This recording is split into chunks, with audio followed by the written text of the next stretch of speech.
আসসালামু আলাইকুম এভরিওয়ান, আশা রাখি সবাই ভালো আছেন। স্বাগত জানাচ্ছি নতুন আরেকটা ভিডিওতে। এই ভিডিওতে আমি দেখাবো 10 পাউন্ডের কেক ডেকোরেশনটা নিয়ে। আমি আসলে এই কেকটার অর্ডার অনেক আগে করেছিলাম, কিন্তু সময়ের অভাবে আপনাদের সাথে তা শেয়ার করতে পারিনি। তো আজকে ভাবলাম যে একটু শেয়ার করে নিই।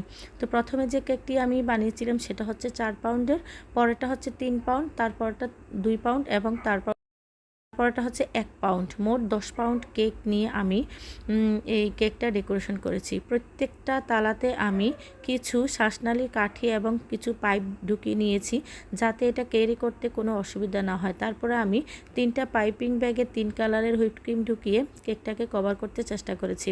তো এই ভিডিওটা যদি কারো কাছে ভালো লেগে থাকে অথবা আমার এই কেক ডিজাইনটা যদি ভালো লেগে থাকে, তাহলে অবশ্যই আমার চ্যানেলটাকে সাবস্ক্রাইব করে দেবেন এবং সাথে থাকা বেল আইকনটিতে একটা ক্লিক করে দিবেন, যাতে আমি নতুন ভিডিও ছাড়ার সাথে সাথে আপনাদের সাথে নোটিফিকেশন চলে যায়। তো সবশেষে আমি 1 পাউন্ডের কেকটা বসিয়ে নিয়েছিলাম। এভাবে আমি 10 পাউন্ডের কেকটা তৈরি করেছি। তো এটা হচ্ছে আমার কেকের ফাইনাল লুক। এটা আমি 1M নজেল দিয়ে এই কেকের ডিজাইনটা করেছি। তারা আমাকে যে ছবিটা দেখিয়েছে সেই ছবিটার মতো আমি করতে চেষ্টা করেছি। আসলে কতটুকু হয়েছে তা আপনারাই কমেন্টে বলবেন প্লিজ। তো আমি চেষ্টা করেছি কিছু রিয়েলিস্টিক ফুল দিয়ে এবং পাতা দিয়ে কেকটা ডেকোরেশন করার জন্য। তো সবাই ভালো থাকবেন, আল্লাহ হাফেজ।